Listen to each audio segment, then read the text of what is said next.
신명기 18장. 레위 사람 제사장과 레위의 온 지파는 이스라엘 중에 분깃도 없고 기업도 없을지니 그들은 여호와의 화제물과 그 기업을 먹을 것이라.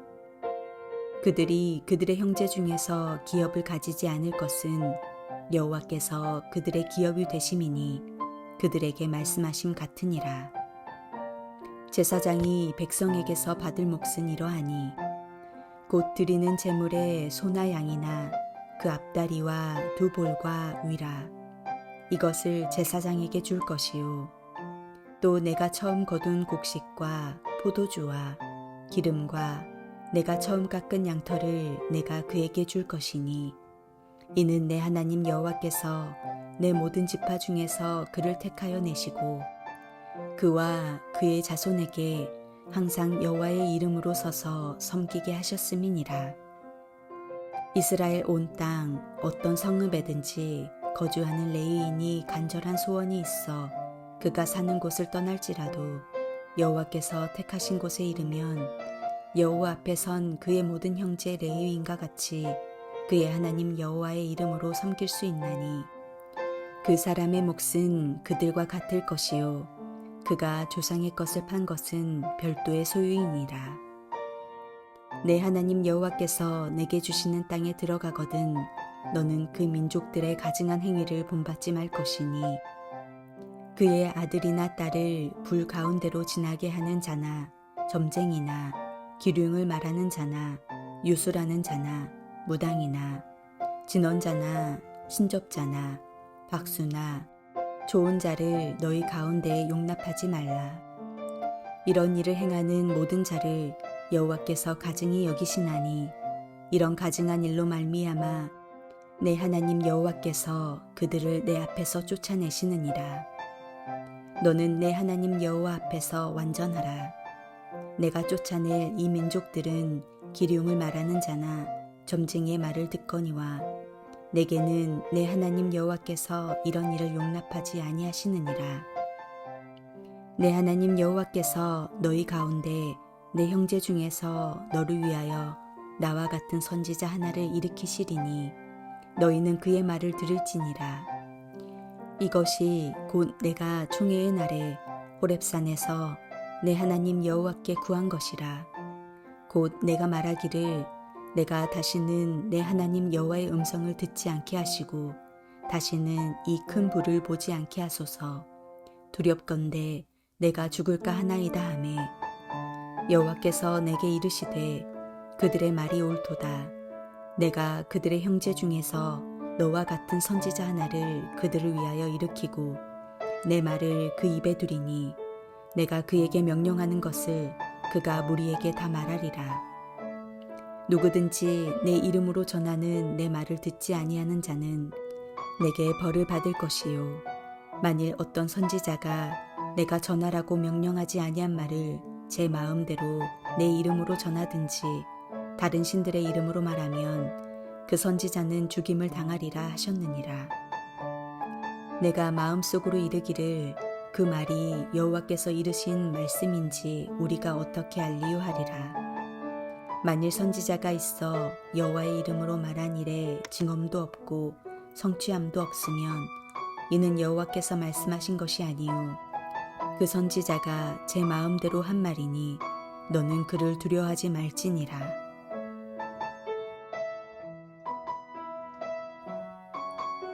17장에 이어서 하나님께서 언급하시는 지도자는 제사장과 레위인입니다. 앞서 신명기 17장에서는 사회적 지도자 두 사람, 곧 재판장과 왕에 관한 말씀을 주셨습니다. 18장은 영적인 지도자인 제사장과 선지자에 관한 말씀을 우리에게 허락하십니다. 1절에서 8절까지의 말씀은 레위인 제사장과 레위인에 관한 규례입니다. 레위 지파는 다른 지파와 달리 땅을 기업으로 받지 않았습니다. 이스라엘 영토에 유다, 에브라임, 베냐민이란 이름의 지역은 있지만 레위라고 불리는 땅은 없습니다. 하나님께서는 레위 지파에게 땅을 기업으로 주시지 않았기 때문입니다. 땅보다 오히려 더 좋은 것을 주셨습니다. 그것은 2절 말씀에 여호와께서 그들의 기업이 되셨다는 바로 그 말씀입니다. 구체적으로 설명하면 레위 지파는 이스라엘 중에 땅을 기업으로 얻지 못하고 하나님 자신이 그들의 기업이 되셨다고, 그러므로 이스라엘 백성은 레위인과 제사장의 생활을 책임져야 한다고 말씀하십니다. 오늘날에 전임 사역자를 우리에게 허락하시고 세우신 그 관점에서 우리는 생각해 볼 수 있습니다. 이스라엘 전체 지파가 하나님께 드리는 예물과 제물 중에서 제사장과 레위인에게 주어질 몫을 받아 살게 하신 것입니다. 그렇게 하신 이유가 무엇입니까? 첫째로 하나님께서 모든 지파 중에서 레위 지파를 택하셨기 때문입니다. 이 말은 하나님께서 열방 중에서 이스라엘을 택하여 내셨다는 표현과 같은 말입니다. 즉, 하나님께서 열방 가운데 이스라엘을 택하여 내신 것처럼 이스라엘 가운데 레위 지파를 택하신 것입니다. 레위 지파의 기업은 실제로 이스라엘 전체에 의해서 주어지는데, 이를 통해 하나님께서 이스라엘에게 베푸신 은혜를 생각하고 더 풍성히 누릴 수 있습니다. 즉, 이스라엘은 하나님께서 자신에게 베푸시고 공급하신 것처럼 레위 지파에게 베풀고 공급해야 했습니다. 두 번째로, 하나님께서 레위 지파를 이스라엘 중에 택하여 내신 이유는 그의 후손들로 영영이 여호와의 이름으로 서서 섬기게 하려 하셨기 때문입니다. 그들은 자신의 만족과 생존을 위해 일하는 사람들이 아니었습니다. 이스라엘의 거룩함을 지키기 위하여 하나님과 이스라엘 사이에 거룩한 매개가 되기 위해서 성실히 자신의 임무를 감당하는 사람이었습니다. 그런 그들이 만약에 생존을 위하여 그 힘을 사용하게 된다면 그만큼 이스라엘의 거룩함은 작아질 수밖에 없습니다. 제사장은 하나님의 이름으로 서서 섬기도록 하나님께서 명령하셨습니다. 그들은 언제나 신실하게 하나님 앞에서 서 있어야 했습니다. 이것은 하나님의 임재 앞에서 시간을 보내고 하나님의 뜻을 구하는 삶에 진력해야 한다는 의미입니다. 왜냐하면 그들은 이스라엘 백성의 삶 속에 거하면서 하나님의 말씀을 드러내는 기준이 되는 삶을 살아야 했기 때문입니다. 레위인들은 이스라엘 전역에 주어진 48개의 성읍에 살지만 만일 자신들이 원하여 중앙 성소에서 섬기려고 한다면 그렇게 할 수도 있었습니다. 제사장은 성소에서 제사를 통해 레위인들은 성소에서 제사장을 도울 뿐 아니라 이스라엘 전역에 흩어져서 율법을 보존하고 가르치는 일을 하였습니다. 이렇게 레위 지파는 하나님을 바르게 예배하고 하나님의 말씀을 따라 살아가도록 부르심을 받았고 오직 이 일에만 전념하도록 택하심을 받았습니다. 레위 지파가 맡겨진 직무를 신실하게 행하고 이스라엘이 하나님께 성실하게 의무를 다하여 레위 지파의 기업을 책임질 때 이스라엘은 약속의 땅에서 풍성하고 복된 삶을 유지할 수 있었습니다. 신약시대에 와서 제사장직은 목회자와 같은 사역자에게 적용되지 않습니다. 모든 신자에게 적용됩니다. 그리스도 안에 모든 성도는 동일하게 왕같은 제사장입니다. 모든 성도는 그리스도를 의지하여 담대히 하나님께 나아갈 수 있습니다. 하지만 레위 지파와 같이 하나님을 섬기고 가르치는 일에 전력하고 그것을 풀타임 사역으로 감당하는 사역자들이 하나님의 백성에 의해 필요를 공급받아야 한다는 원칙은 신약에서도 적연하게 적용됩니다. 이는 교회가 하나님의 은혜와 복을 더 풍성하게 누리게 하기 위한 까닭이었습니다. 이어지는 9절에서 22절까지의 말씀은 선지자에 관한 규례의 말씀이 등장합니다. 여기서 우리는 이스라엘의 직분자에 언급되는 순서의 의미를 기억할 필요가 있습니다. 재판장과 왕, 제사장과 선지자의 순서대로 언급되고 있는데 하나님의 율법에 따라 세상과 구별되는 공평과 정의가 유지되어야 하고 하나님의 율법에 따른 통치가 시행되어야 하고 하나님의 율법을 따라 예배하고 그 율법이 가르쳐져야 했습니다. 그런데 이런 일들이 잘 시행되지 않을 때 곧 직분자가 그 역할을 바르게 수행하지 않고 백성들이 순종하지 않는다면 어떻게 되겠습니까? 그에 대한 결정은 하나님의 몫이었습니다. 그리고 하나님께서는 선지자를 통해 하나님의 결정이 무엇인지를 전하실 것입니다. 당시 가나안의 이방 민족들은 자신의 앞날을 위하여 기륭 화복을 점칠 점술가들을 찾아가 그들에게 그들의 미래를 상의하고 물었습니다. 하지만 이스라엘은 그들과는 완전하게 구별된 삶을 살도록 부름받은 민족이었습니다. 이스라엘은 가나안 사람들처럼 자신들을 위해 기륭을 말하는 자나 복술자의 말을 들어서는 안 됩니다. 그러면 누구의 말을 들어야 하겠습니까? 하나님께서는 이스라엘 백성들이 하나님의 뜻을 따라 살아갈 수 있도록 모세와 같은 한 선지자를 일으키실 것이라고 말씀하셨습니다. 이스라엘은 하나님께서 일으키신 그 선지자의 말을 들어야 했습니다. 오늘 본문의 모세는 특별히 나와 같은 선지자를 하나님께서 일으키실 것을 말하고 있는데 이는 장차 오실 예수 그리스도를 상징합니다. 이것은 사실상 호렙산에서 하나님께서 그들에게 직접 말씀하셨을 때 백성들이 요구했던 것에 대한 하나님의 응답입니다. 그들은 하나님이 직접 그들에게 말씀하시는 것을 두려워했습니다. 그러니 그들에겐 중보자가 필요한 것입니다.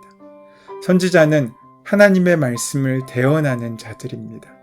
내 말을 그 입에 두리니 하신 말씀이 그것을 보여줍니다. 선지자의 말이 하나님의 말씀이기에 그 말에 대한 순종 여하가 백성들의 운명을 결정하게 되는 것입니다. 모세는 두 부류의 사람들을 경고합니다. 첫 번째로 불순종하는 사람들입니다. 그들은 벌을 피할 수가 없습니다. 둘째로 방자히 말하는 자들입니다. 이들은 거짓 선지자들입니다. 하나님께서는 하나님이 보내지도 않으셨고 하나님의 말씀을 주지도 않으셨는데 그것이 마치 하나님의 말씀인 것처럼 자기의 생각을 전하는 거짓 선지자가 죽임을 당할 것이라고 말씀하시면서 참 선지자가 전하는 말은 반드시 이루어질 것이라고 말씀하고 있으십니다. 제사장은 늘 백성의 곁에서 그들의 삶의 연약과 질고를 감당하였습니다. 그러기에 사랑의 관계 속에서 이스라엘 백성의 후원을 받는 것은 정상적이었습니다. 또 하나님은 선지자를 통해서 늘 말씀하시는 분이셨습니다. 오늘날 그 말씀은 지금 우리에게 들려진 성경이고 그 성경에 해석된 말씀이며 그 은혜를 깨닫게 하시는 성령을 통해 전하시는 감동입니다. 하나님께서는 오늘 성경을 통해서 동일하게 우리에게 말씀하시는 하나님이십니다. 하나님의 백성이라면 우리는 매일매일 그 음성을 사모하고 그 말씀을 들어야 합니다. 그 말씀이 우리의 삶 가운데 매일매일 들려지고 선포되어야 한다는 것입니다. 그리고 백성들은 이 말씀에 대하여 순종하며 반응해야 했습니다. 이 말씀에서 우리가 반드시 확인할 것은 예수 그리스도께서 우리의 왕, 우리의 제사장, 우리의 선지자로 오셔서 우리의 모든 연약과 죄와 절망을 온전케 하신다는 사실입니다. 우리는 이 일로 하나님께 영원히 감사할 수 있습니다. 또한 하나님께서 거짓 선지자들에 대하여 하신 경고의 말씀은 지금 오늘날에도 유효합니다. 참 선지자와 거짓 선지자를 분별하는 것이 백성들의 의무인 것처럼 오늘날 하나님의 백성은 참 목사와 거짓 목사를 분별해야 하고 참 교회와 거짓 교회를 분별할 수 있어야 할 것입니다. 이것이 하나님의 백성의 의무이고 책임입니다. 우리가 따라야 할 것은 목사가 아니라 하나님이십니다. 그 은혜를 기억하시고 살아가는 저와 여러분 되시기를 소원하고 축원합니다. 은혜의 주님, 예수 그리스도께서 우리의 유일한 왕이시며 제사장이시며 선지자이심을 믿습니다. 참 목자이신 주님의 말씀을 따라 살아가는 지혜를 허락하셔서 매일매일 은혜 가운데 살게 하여 주시옵소서. 우리와 늘 함께 하시고 은혜를 채우시는 예수 그리스도의 이름으로 기도드립니다. 아멘. 이제 오늘 말씀이 나에게 해주시는 말씀으로 만나지기 위하여 함께 기도하는 시간 가지도록 하겠습니다. 기도함을 통하여 성령께서 우리 마음을 감동케 하시고 깊이 묵상함을 통하여 주의 말씀을 들을 수 있게 되기를 위하여 함께 소망하며 기도하겠습니다. 함께 기도합니다.